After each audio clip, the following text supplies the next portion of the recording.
안녕하세요. 그로우선입니다. 오늘도 저와 함께 하루 10분 상담 심리 이론에 대해서 간단하게 공부하는 시간 가져보겠습니다. 오늘은 MBTI와도 연관성이 있기 때문에 많은 분들이 관심 갖고 있는 이론이기도 할 거라 생각이 듭니다. 바로 분석적 심리 치료 이론입니다. 분석적 심리 치료는 여러분들이 많이 들어보셨던 칼 구스타프 융에 의해서 창시가 된 정신 역동적 심리 치료입니다.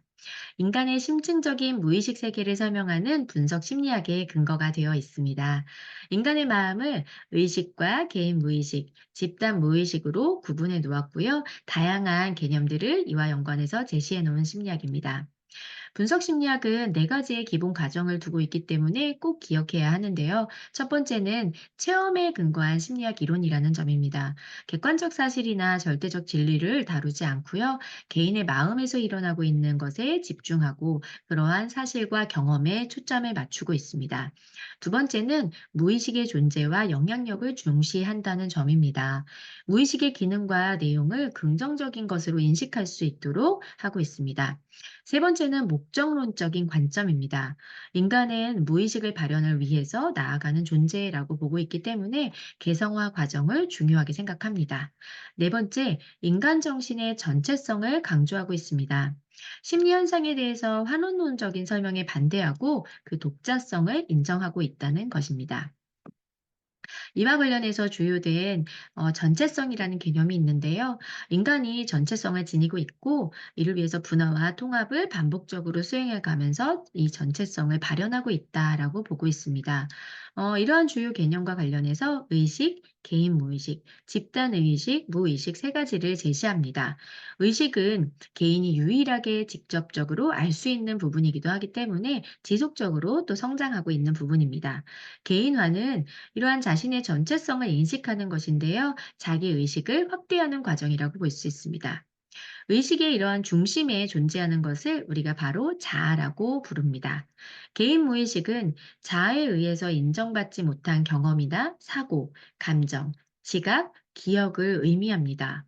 개인의 무의식의 고통스러운 것들이 한 주제를 중심으로 연합되어 이룬 어떤 심리적인 복합체를 바로 콤플렉스라고 부릅니다. 이때 원형적인 핵을 강조하기도 합니다. 세 번째, 집단 무의식은 개인의 마음속에 존재하는 인류 보편적인 심리 성향과 구조를 의미하는데요. 이때 본능은 행동을 일으키는 충동이라고 보고 있고요. 원형은 경험을 지각하고 구성하는 방식이라고 보고 있습니다. 이러한 원형에 대해서 조금 더 자세히 살펴보려고 합니다. 원형을 구성하고 있는 요소들인데요. 바로 첫 번째 페르소나입니다. 여러분들도 많이 들어보셨을 거라 생각이 듭니다. 이런 페르소나는 개인이 다른 사람들에게 자신을 드러내는 어떤 다양한 방식을 의미합니다. 아니마는 남성에게 있는 여성적인 부분, 아니무스는 여성에게 있는 남성적인 부분을 의미합니다. 또 하나 셀프라고 하는 자기 개념이 요소로 작용하는데요. 의식과 무의식을 포함한 성격 정체의 중심을 이루고 있습니다. 이때 인식되지 않는 자아의 어두운 부분을 바로 그림자라고 합니다. 이러한 다섯 가지의 요소를 우리는 원형이라고 부르고요. 이것들의 컴플렉스의 핵심이 되기도 합니다.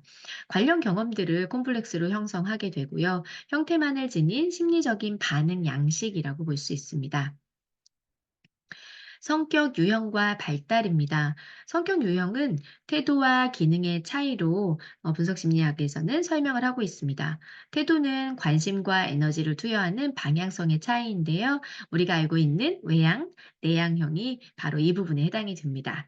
또한 기능적으로 봤을 때 합리적 기능과 비합리적 기능을 포함하고 있습니다. 사고, 감정, 감각, 직관 이 네 가지가 기능에 해당이 되게 됩니다. 이러한 것을 통합해서 8가지의 성격 유형으로 또 구분짓고 우리가 요즘에 많이 이야기하고 있는 MBTI의 이론적인 기반이 여기 태도와 기능적 측면에서 이루어져 있기도 합니다. 은 정신병리적 이론적 측면에서 보겠습니다. 정신병리 현상을 분석 심리학은 건강한 사람이 지니는 심리적 속성의 연장선상에서 이해하고 있습니다. 환자 개인에 대한 이해를 중시하게 여기는데요. 병적이라고 부르는 현상에 대한 심리학적 설명을 제시하고 있고요. 이것이 자신의 무의식에 대한 무지가 병적인 현상의 원인이라고 보고 있습니다. 이와 관련해서 신경증이 발생한다고 하는데요. 이 신경증이 증상의 의미를 아직 발견하지 못한 어떤 마음의 고통을 의미한다고 보고 있고요. 의식의 중심에 있는 자아가 셀프인 자기에서 멀어질수록 이러한 신경증이 발생한다고 보고 있습니다. 이것의 치료는 미래지향적인 증상의 의미를 발견해서 깨닫는 것이라고 보고 있습니다. 신경증의 증상으로는 우울증, 히스테리, 신경쇠약증을 대표적으로 들고 있습니다. 우울증은 개인의 자아의식과 페르소나의 과도한 동일시가 원인이 되고 있는데요. 이때 의식의 에너지가 고갈되어서 무의식이 정체된 에너지가 작용하게 되어 우울증이 발현된다고 보고 있습니다. 두 번째 히스테리는 과도한 외향적 태도를 내향적으로 전환시키기 위해 나타나는 신체 증상으로 보고 있습니다. 세 번째 신경쇠약증은 내향적인 태도에 지나치게 집착해서 나타난다라고 보고 있는데요. 이때 객체에 대해서 강력하게 환상을 가지게 되면서 신경쇠약증이 나타난다라고 보고 있습니다. 다섯 번째, 이를 위한 치료 이론입니다. 궁극적으로 내담자의 개성화와 성격의 통합, 그리고 분화된 마음의 전체성을 회복하는 것에 중심을 두고 있습니다. 이때 구체적인 목표는 내담자의 발달 단계와 경험과 성격, 그리고 삶의 의지에 따라서 각기 다르게 설정이 됩니다. 이 치료를 위한 기법은 세 가지를 제시하고 있는데요. 첫 번째가 바로 꿈 분석입니다. 꿈의 의미와 기능을 분석하고 꿈의 구조나 등장하는 인물들에 대해서 좀 알아차리고 이에 대한 해석을 의미하게 됩니다. 두 번째는 전이와 역전이를 분석하게 되는데요. 상대방에게 투사한 무의식이나 또 문제의 단서를 활용하게 되고요. 집단 무의식으로부터 온 원형적인 주제도 포함이 될 수가 있습니다. 세 번째는 적극적인 상상입니다. 새로운 무의식적 주제들이 의식적으로 떠오르도록 자극하는 다양한 방법을 의미합니다. 이때 마음에 강하게 집중하게 하고, 그다음에 변화가 발생하면 마음속 장면으로 깊이 들어가게 됩니다. 그리고 다양한 창조적 기법을 활용해서 치료를 하게 됩니다. 이때에 무의식에 휩쓸리지 않을 만큼 자아 기능이 강하거나 성숙한 내담자가 대상이 되게 된다는 점도 기억할 필요가 있습니다. 마지막 치료 과정의 단계를 네 단계로 분석 심리학에서는 제시하고 있는데요. 첫 번째는 바로 고백입니다. 내담자가 치료자에게 억제된 감정이나 자신만이 간직하고 있는 비밀을 공유하고 있는 단계인데요. 이때 내담자는 자신의 감정 그리고 편안한 이야기들을 통해서 카타르시스를 느끼게 되면서 정화 작용을 하게 됩니다. 두 번째 해석의 단계입니다.